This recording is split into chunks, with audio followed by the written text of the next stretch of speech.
En Al Pie de la Letra, el programa del canal de televisión de la Universidad de Cartagena, tenemos al gran escritor, poeta y ensayista William Ospina. Con él vamos a hablar sobre su trabajo narrativo, poético y ensayístico en Al Pie de la Letra, Universidad de Cartagena.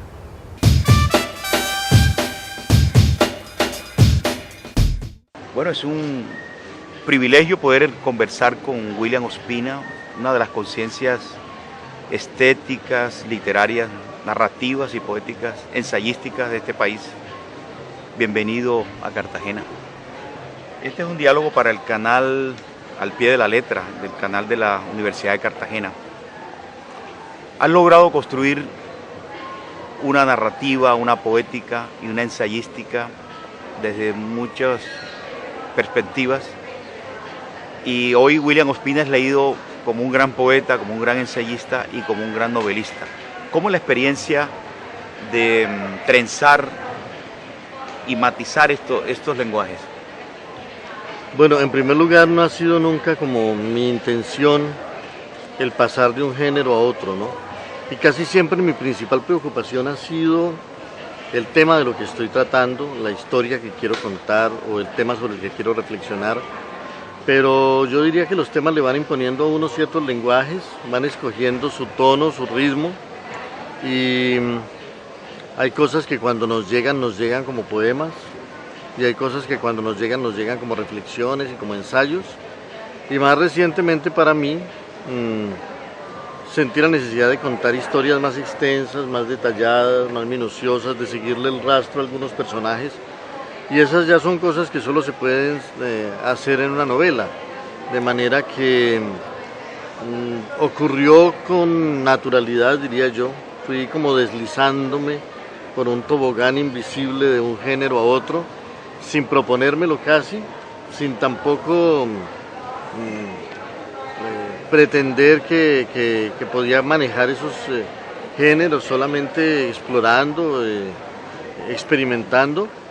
Y bueno, yo no estoy muy seguro de que las novelas que he escrito sean exactamente novelas, pero tampoco estoy muy seguro de que los ensayos que he escrito sean exactamente ensayos, y no sé si los poemas serán poemas, pero todo ha sido hecho, yo diría que con convicción y con sinceridad, y espero que por lo menos, si no satisfacen todas las expectativas de esos géneros, por lo menos resulten interesantes para los lectores. Son pocos, son contados los hombres que en América han construido una línea de pensamiento, digamos que han transformado la manera de ver el mundo. Está Bolívar, está José Martí. ¿Qué otros hombres, qué otros seres, digamos, la cultura indígena, han podido enriquecer esa dimensión espiritual de América? Bueno, América ha tenido grandes creadores en el campo, digámoslo así, de la ficción y de la narración. Y ese tipo de personajes, siendo grandes creadores, no logran, sin embargo, configurar modelos de pensamiento ni tendencias históricas, ¿no? Pienso en hombres tan valiosos como Jorge Isaacs, como José Eustacio Rivera en nuestro país, hombres como Rómulo Gallegos en Venezuela, hombres como, tantos escritores importantes en México, en Argentina. Pero cuando son solamente autores de ficción, difícilmente pueden modelar un pensamiento que pueda ser seguido por mucha gente. Ello queda más o para los políticos o para los pensadores, ¿no? Yo diría que ha habido algunos pensadores notables en el continente. Cito el caso de Alfonso Reyes, por ejemplo, y cito sobre todo el caso de Jorge Luis Borges, que teniendo una gran obra de ficción ha logrado también crear un universo de reflexión y una interpretación y un ejercicio de valoración de la cultura mundial, no solamente de la cultura occidental, que es ya, podríamos decirlo así, canónica. Es decir, Borges ha establecido unos cánones de valoración no solamente de la belleza, sino también de la ética, del pensamiento, de la lucidez, de la sensibilidad, y ha aplicado esos cánones no solamente a nuestro universo de la lengua castellana, sino que es un crítico apreciado, valorado y respetado por la lengua inglesa, por la lengua francesa, por la lengua alemana, ha modificado la valoración que los ingleses hacen de algunos autores, que los franceses hacen de algunos de sus autores, que los italianos hacen de algunos de sus autores. Es decir, ha hecho que los franceses lean a Paul-Jean Toulet, ha hecho que los ingleses relean a Chesterton y relean a Robert Browning, ha hecho que los italianos revaloren a Giovanni Papini después del eclipse posterior a su muerte. O sea, siento que de entre los autores recientes de América Latina, ninguno está más cerca de haber configurado un pensamiento digno de ser mostrado al mundo y que ya ejerce una influencia considerable sobre el mundo, incluso más allá de la literatura. Bien. Finalmente, William Ospina, ¿cuál es la lección que nos queda de los 200 años de la independencia, de todo lo que se ha hecho en Colombia por estudiar, por revalorar, por rescatar héroes anónimos, en este caso de la comunidad, de cómo la sociedad participó en la construcción de una nueva sociedad? ¿Cuál es la lección que nos queda de esta celebración del Bicentenario en este momento? Bueno, yo diría que lo que más nos debería tener contentos incluso de la valoración que podemos hacer de este Bicentenario es que 2 siglos después ya podemos estar seguros no solamente del valor de la lucha por la independencia, porque fue ese ejercicio, esa lucha por la independencia, ese acto de gran libertad y de gran modernidad, lo que permitió el florecimiento de toda la gran cultura latinoamericana del siglo XX, que ya es una cultura ejemplar para el mundo, que ya es una cultura respetada y apreciada por el mundo entero. Nosotros tal vez no seremos todavía grandes potencias económicas ni políticas, pero somos una potencia cultural de gran influencia sobre el mundo contemporáneo, y eso no habría sido posible sin la gesta de la independencia. En segundo lugar, creo que está claro para nosotros hoy que la lucha por la independencia de los países de América Latina en el siglo XIX fue la lucha pionera de la humanidad contra el colonialismo, ¿no? En América Latina nació la lucha contra el colonialismo y triunfó por primera vez la lucha contra el colonialismo, y eso significa un acto de apropiación del territorio y de toma de las riendas del destino de unos pueblos muy valioso. Y en tercer lugar, yo diría que si algo es ejemplar en esa lucha de hombres como Bolívar, como San Martín, como Hidalgo, como Sucre, como tantos otros en todo el continente, es que en momentos en que apenas nacía la idea de la república, en momentos en que apenas nacía la idea de la democracia moderna, ya nuestros países estaban intentando fundar repúblicas y fundar democracias modernas, y eso nos da un perfil de modernidad extraordinario que contrasta mucho con la tendencia posterior nuestra a considerarnos a la saga de la historia. A partir de cierto momento empezamos a pensar que los países desarrollados estaban en otra parte, que el progreso estaba en otra parte, que los paradigmas de la modernidad estaban en otra parte, y resulta que nosotros muy temprano habíamos tenido la audacia de postular el sueño de la libertad, el sueño de la república y el sueño de la democracia, que aunque sean imperfectos en todo el mundo, siguen siendo vigentes entre nosotros y revelan que la modernidad hace tiempos llegó a nuestras tierras, pero que la hemos vivido de una manera particular, y que todavía, por supuesto, son muchos los desafíos que tenemos para hacer lo que tenemos que llegar a ser los latinoamericanos, no solamente imitadores de los grandes modelos del mundo, sino formuladores de propuestas nuevas y de modelos nuevos para la civilización.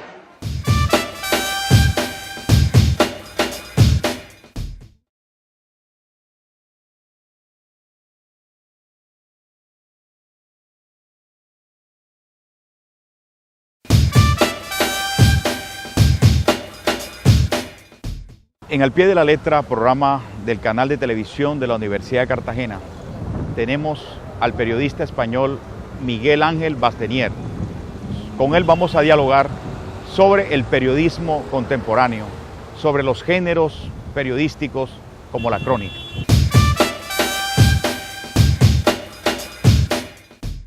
Bueno, es un placer poder conversar con el maestro Miguel Ángel Bastenier, que ha marcado un hito no solamente como periodista, sino como formador de generaciones, y especialmente aquí en Cartagena, en Colombia, a través de la Fundación Nuevo Periodismo, de la Fundación de García Márquez.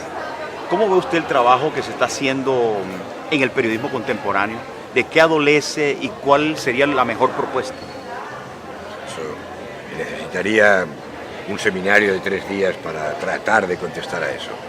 Muy rápidamente, adolece de que es el mismo de siempre y la realidad no es la misma de siempre. Adolece de que estamos repitiendo las historias que da la televisión, que da la radio y que damos nosotros mismos en las versiones digitales de nuestros periódicos. Y hay que dar lo que yo llamo agenda propia. No es una garantía de nada, pero es lo mínimo que hay que hacer para tratar de salvar el periodismo en papel impreso, que en América Latina todavía no ha llegado el tsunami que devasta Europa, pero llegará. ¿Cuál es la sugerencia para las universidades que están formando comunicadores? ¿Hacia dónde se debe encaminar la universidad? Yo lo de comunicadores te admito que no sé muy bien qué es. Digamos periodistas, que yo comunicadores no sé qué es. Las universidades tal como existen en España, en Colombia y en todas partes, menos en algún caso, ni siquiera en todos, en Estados Unidos e Inglaterra, no sirven para formar periodistas. Y no sirven para formar periodistas por una sencilla razón, la de que es un estudio puramente teórico, y el periodismo se aprende trabajando, con un bagaje teórico que normalmente ha de procurarse la persona estudiando otra cosa. Si es estudiando periodismo, vale también, no digo que no, pero con ese bagaje teórico, trabajando es como se aprende. La escuela de periodismo del país es una escuela práctica. A los 15 días de estar los alumnos en nuestra escuela están trabajando como si trabajaran en un periódico, y no hay otra manera. Cuando usted vuelve a mirar su libro El Blanco Móvil, que es un libro de lectura obligada, un libro recomendado para los periodistas del mundo, ¿qué le agregaría? ¿Qué le complementaría a ese libro? Está clarísimo, el libro es del año 2000 o 2001, la verdad que no estoy seguro ahora si es 2000 o 2001, 2000 creo. Y lo que habría que añadir es las relaciones del papel con el digital. Habría que hacer un gran capítulo. Se podía haber hecho algo ya entonces. Me acuso de no haber tratado el tema, por lo menos someramente. Hoy en día se puede hacer una gran, no un capítulo, no, se puede hacer todos los libros que uno quiera, pero como mínimo un gran capítulo tratando de las relaciones entre papel y digital, que muy somerísimamente, a nivel de un titular, diré que nadie rechace, o pediré que nadie rechace el aprendizaje del periodismo escrito en papel por aquello de que el digital es lo moderno, que lo es, por una sencilla razón. Todo lo que usted aprenda de periodismo impreso vale para digital, vale, todito, entero. No perderá usted ni un segundo. El digital añade cosas evidentemente. Querido maestro, para terminar, ¿cuál es el riesgo, cuál es el peligro entre cuando se hace periodismo y hay una frontera como difusa entre periodismo y literatura? Es una frontera efectivamente difusa y tiene que ser así, y yo no tengo ningún problema con ello. Algún componente literario lo hay en un gran número de textos que aparecen en la prensa contemporánea, tanto en Colombia como en España. Otros textos son verdaderamente literarios sin dejar de ser periodísticos, pero no veo ningún problema con ello. Lo que no creo es que uno se tenga que sentar en el escritorio, en el pupitre, donde sea, diciendo voy a hacer un texto literario. Tú haz periodismo que si el tema lo pide y lo sabes hacer, y si Dios nuestro Señor se te presenta, o la Virgen, pues tendrá algún contenido verdaderamente literario. ¿Qué es lo singular de los nuevos cronistas de América? No sabría decirte qué es lo singular de los nuevos cronistas de América. Quizás lo es que hablan mucho de periodismo narrativo, que hablan mucho de periodismo literario, que se encastillan en publicaciones mensuales y semanales, no por culpa de ellos, porque la prensa diaria no les da suficiente carta de naturaleza, eso es verdad, y en España pasa menos, pero pasa algo parecido también, y que escriben muy largo y que en general escriben bien, que les gusta mucho lo que escriben y que no siempre es periodismo lo que escriben. Muchas gracias, muchas gracias.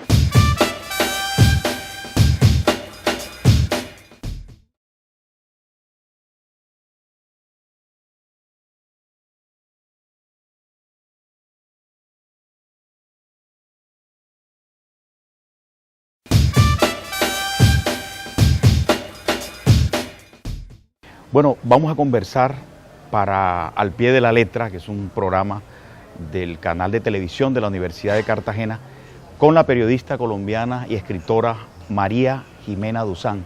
Ella nos va a contar su experiencia como reportera, como investigadora, la memoria dolorosa de su hermana Silvia, de cómo construyó este libro de memorias y al mismo tiempo sobre la difícil tarea de ser periodista en Colombia. Para Al Pie de la Letra es un inmenso privilegio poder conversar con una de las grandes periodistas colombianas, María Jimena Duzán. Una periodista como tú que ha logrado a lo largo de muchos años construir una crítica permanente, sistemática, luego escribe un libro con un tono muy narrativo, una experiencia personal muy dolorosa. ¿Cómo es la experiencia de pasar de la reflexión, del análisis a la narración? Pues ha sido realmente un viaje también. El libro se llama Un viaje al infierno y realmente también es un viaje hacia una forma de escribir distinta de la que yo usualmente, digamos, estoy acostumbrada. Me gusta hacerlo. Yo he tratado de hacer varios libros así, pero nunca he tenido como el tiempo. Y además este era un libro que tenía muy aplazado y la única manera que encontré la voz que yo tenía para poder escribir esta, digamos, especie de viaje que hago yo para saber qué fue lo que pasó con el asesinato de mi hermana, quiénes fueron los que la mataron, quiénes los que participaron en la masacre, qué les pasó, qué pasó con la justicia, era de alguna manera recurriendo a la narración y por eso cambio un poco y me meto en un terreno que yo nunca me había metido realmente, pero tal vez fue porque esa era la voz, duré mucho tiempo encontrando la voz y esa fue como que la voz con la que me sentí yo más tranquila y más a gusto. ¿Qué aspecto de la personalidad de Silvia redescubres? ¿Qué matiz nuevo encuentras al mirarla de conjunto toda la vida de ella? Pues sabes que lo más interesante de este libro fue que pude volverla a recordar, porque hay veces las víctimas en Colombia lo que tenemos es que se nos olvidan las caras, se nos olvidan los pasajes, nos cuesta más trabajo con el paso del tiempo recordar cosas y con el libro lo que hice fue pues volverla a recordar con mucho dolor, pero volver a recordar digamos esos pasajes que viví con ella en los últimos años de la vida de ella, que fueron los que más recuerdo porque éramos ya pues cachas, digamos, ya estábamos jóvenes y queríamos comernos el mundo y recordé un poco ese momento y me costó mucho trabajo y mucho dolor recordar todos esos episodios que yo hacía mucho tiempo no recordaba. ¿Cómo es la experiencia de escribir en tan pocos caracteres tantas ideas reflexivas, analíticas sobre la situación de un país? No sé, por eso tal vez me gusta el Twitter. Yo soy tuitera de convicción y de corazón. No sé, a mí es una especie como de escuela. Yo creo que es una escuela en la que uno se mete y en la que uno trabaja.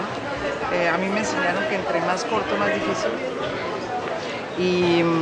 Y esa es la dificultad de una columna de opinión, ¿no? Cuando uno tiene un espacio muy específico, generalmente pequeño, y uno tiene que meter ahí todo lo que uno piensa y reflexiona con una hilación y una argumentación para que entienda. Yo creo que eso es una cosa que se aprende, yo todavía no creo que, digamos, yo siempre estoy aprendiendo.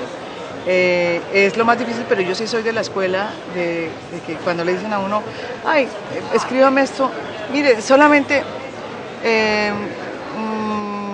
no sé, 4.000 caracteres, 3.500 caracteres, peor, Eso es lo más difícil, en 3.500, no, es poquitico. Eso es lo más difícil de escribir. Cuando revisas los periódicos, ¿hacia dónde se encaminan los columnistas, digamos? ¿De qué adolecen o cuál pudiera ser lo virtuoso y lo peligroso, lo riesgoso de ser columnista? Lo riesgoso de ser columnista es que yo creo que aquí los columnistas tienen una influencia que no debían tener. Yo creo que realmente, no sé por qué, me tocaría estudiar más ese fenómeno, pero me parece que eso demuestra una falencia de alguna manera en la sociedad colombiana, porque en ningún país los columnistas tienen tanta influencia como suelen tener los periodistas en Colombia, los columnistas en Colombia. Ahora, a mí me gustan más los periodistas columnistas,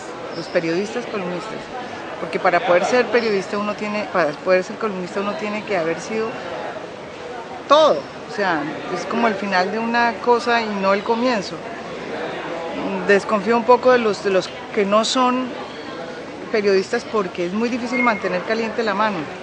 Toca estar en muchos temas y toca trabajar muchas cosas y es solamente, digamos, esa como disciplina periodística lo que le da a un columnista la posibilidad de estar, digamos, entendiendo qué está pasando en la agenda nacional.